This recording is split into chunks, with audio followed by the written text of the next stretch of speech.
संबंध। ये लाइन बहुत इंपॉर्टेंट है, कर्ती क्रिया संबंध। सबसे पहले हमें ये पता होना चाहिए कर्ता क्या होता है। क्या होता है कर्ता? किसी काम को करने वाला। जो भी देखो शाब्दिक अर्थ में छिपा हुआ है कर्ता। कर्ता मतलब काम करने वाला, कुछ भी करने वाला कर्ता कहलाता है। जैसे पढ़ा जो इंसान करता है, जो व्यक्ति करता है, वो कर्ता कहलाता है। ये सब हो गया कर्ती। उसी को संस्कृत में कर्तिक संबंध था। तो हम कर्ता समझ गए, किसी काम को करने वाला कहलाता है कर्ता। फिर एक क्रिया, जो काम हो रहा है उस वाक्य में या जिस वाक्य में जो काम किया जा रहा है वो क्रिया कहलाएगी। इसका कैसा संबंध होता है? संस्कृत में कर्ता और क्रिया का संबंध का ज्ञान होना बहुत जरूरी है। कर्ता कहलाएगा कोई काम करने वाला, क्रिया कहलाएगी जो काम हो रहा है। जैसे है एक वाक्य, सिंपल वाक्य देखो, वह पढ़ता है। तो देखो क्रिया है पढ़ना, वह कहलाएगा, पढ़ने की क्रिया कौन कर रहा? वह। तो वह कहलाएगा उसका कर्ता। आगे बात समझ में, जैसे वह पढ़ता है, वह है उसका कर्ता, वो पढ़ना है क्रिया। अब हमें क्रिया पता चल गई, पढ़ना ये काम कहलाता है ना, पढ़ना भी एक काम है। तो जैसे पढ़ना है तो उससे बोलेंगे कि इसको करने वाला कौन है, पढ़ने का काम कौन कर रहा है? तो वह। वह की जगह कोई नाम भी हो सकता है, जैसे मोहन पढ़ता है तो मोहन उसका कर्ता कहलाएगा। कर्ती क्रिया संबंध, कर्ता और क्रिया का क्या संबंध है आज इस चैप्टर में इसके बारे में बताया जाएगा। अकारांत पुल्लिंग शब्द प्रयोग। अकारांत शब्द को कहलाते जिसके अंत में आ हो। जैसे यहाँ पे देखो बालक, बालक का है, छोटा का है लास्ट में, छोटा का में आ जुड़ा हुआ है ना। सचिन आवाज निकलना बेटा है, आवाज आ रही है आपको, ध्यान दो यहाँ पे। बालक का में आ है, क्या मिला है? आ मिला हुआ है। तो यही कहलाता अकार अंत, छोटा आ अंत में है जिसकी। देखो अश्व में भी वह है, वा में छोटा आ है, बा के बाद छोटा आ है, तो यही कहलाएगा अकार अंत, अंत में जिसकी अकार है, छोटा आ है। देखो मयूर में रा है, ये रा में भी छोटा आ है, इसलिए अकारांत कहलाएगा। नराह में भी, नराह भी अकारांत है, गजह भी अकारांत है। तो पहले ये समझ लो कि अकारांत कहलाता जिनके अंत में छोटा आ हो। फिर पुल्लिंग शब्द तुम्हें ये पता है कि स्त्रीलिंग, पुल्लिंग, नपुंसकलिंग। संस्कृत में 3 लिंग होते हैं। जो स्त्रीवाची होते हैं वो स्त्रीलिंग कहलाते हैं, जो पुरुषवाची होते हैं वो पुल्लिंग शब्द कहलाते हैं। तो पुल्लिंग कहलाएंगे, देखो बालक लड़का भी पुल्लिंग है ना, ये तो पता ही है तुम्हें, लड़का पुल्लिंग वाची है। अश्वा घोड़ा भी पुल्लिंग वाची है, मयूर मोर भी पुल्लिंग वाची है, नर आदमी होता वो भी पुल्लिंग वाची है, गजा हाथी भी पुल्लिंग वाची है। तो अकारांत पुल्लिंग शब्दों का प्रयोग आज हम लोग इस चैप्टर में पढ़ेंगे। अब होते हैं क्रियापद। क्रियापद वो कहलाते हैं, जैसे अभी तुम्हें हिंदी में सामान बताया, पढ़ना, हंसना, जाना, रोना, सोना, लिखना, खाना, जिसके अंत में ना आए वो क्रियापद कहलाते हैं। पढ़ना ना आया, हंसना, लिखना, जाना, तो जो हिंदी में हो गए उन्हीं को संस्कृत उनकी बनती है। जैसे पठती पढ़ता है, ये क्रियापद है। धावती दौड़ता है, या धावन आ जाए तो दौड़ना। पूजती पूंजता है, जैसे पक्षियों के बोलने को पूंजना कहते हैं, तो पूंजती पूंजता है। पचती पकाता है, पकाना मतलब कोई भी खाना बनाना या उसको कुछ पकाने वाली क्रिया। पचती वो पचना नहीं हो, हमें भोजन पच गया, ये पचना नहीं है।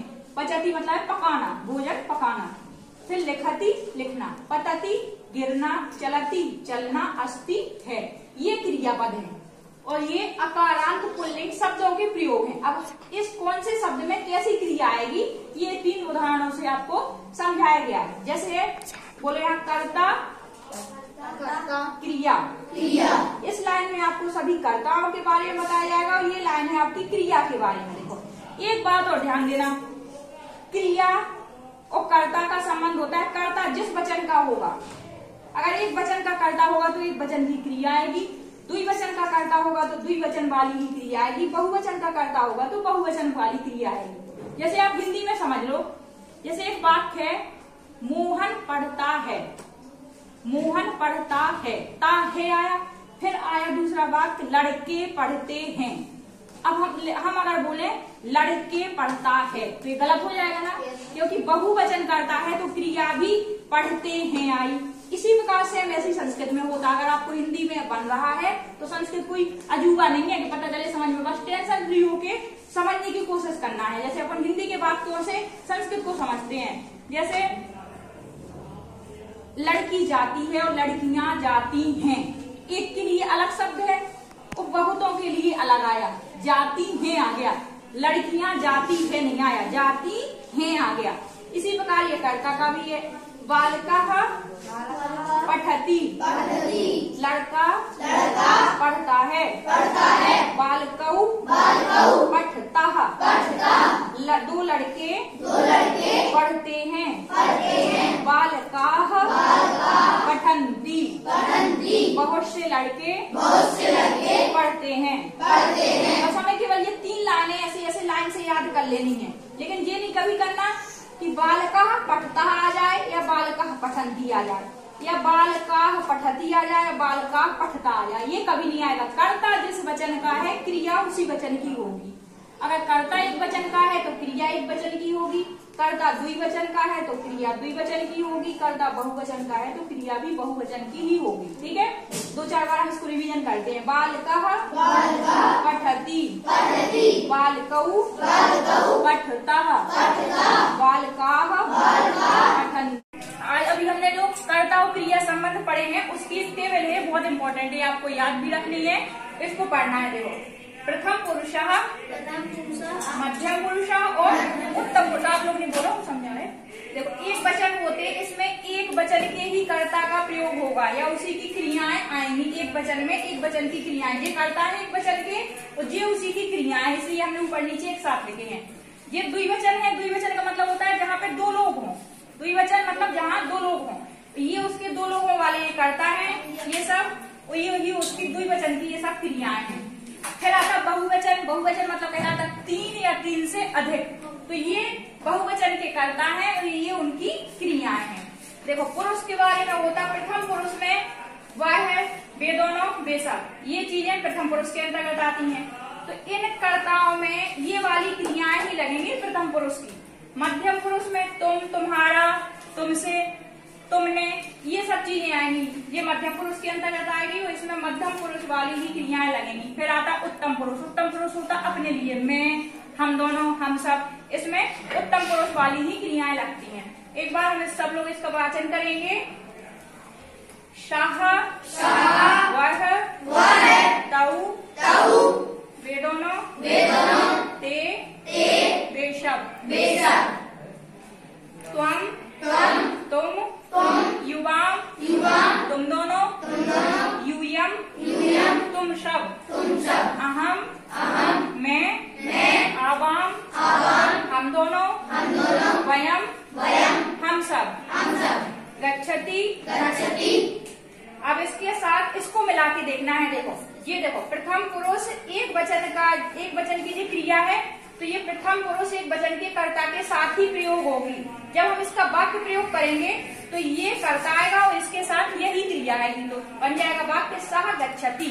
इसका मतलब होता वह जाता है। बोलो, सः गच्छति, वह जाता है, तौ गच्छतः, वे दोनों जाते हैं, ते गच्छन्ति, वे सब जाते हैं, त्वं गच्छसि, तुम जाते हो, युवाम गच्छथः, तुम दोनों जाते हो, यूयम गच्छथ, तुम सब जाते हो, अहम गच्छामि, मैं जाता हूँ, आवाम गच्छावः, हम दोनों जाते हैं, वयम गच्छामः, हम सब जाते हैं। देखो, ये हमारे एक साथ पहले तो ये समझ लो बेटा कि हमेशा प्रथम पुरुष के एक वचन कर्ता के साथ प्रथम पुरुष एक वचन की ही क्रिया आनी है। इसलिए हमने एक साथ पढ़वाया है। आप कहोगे कि एक साथ है, नहीं पढ़वाया क्यों? देखो, ये प्रथम पुरुष एक वचन की करता है, ये है ना, आ रहा ना समझ में? ये प्रथम पुरुष एक वचन का करता है, तो ये प्रथम पुरुष एक वचन की जो क्रिया होगी। अगर हम इस कर्ता का प्रयोग इसी क्रिया के साथ करेंगे, ना कि हम इस कर्ता का प्रयोग इस क्रिया के साथ करें, अगर करेंगे तो ये गलत हो जाएगा। इसका मतलब होता है 2 लोग जाते हैं और सः का मतलब होता है वह। तो जो जिस क्रम में है उसी को उस क्रम में मिलाना है। सः आएगा गच्छति के साथ, तौ आएगा गच्छता के साथ, ते आएगा गच्छन्ति के साथ, त्वम आएगा गच्छसि, युवम गच्छथा, यूयम गच्छत।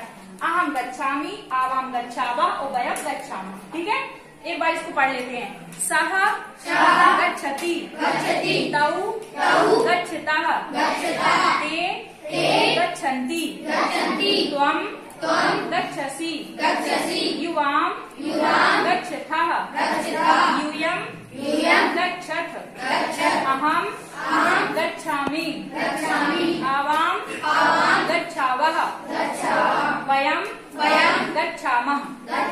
ये दोनों टेबल आपको ढंग से घर से याद करके लानी है और समझना है। जो दिक्कत होगी आप बताओगे। ठीक है।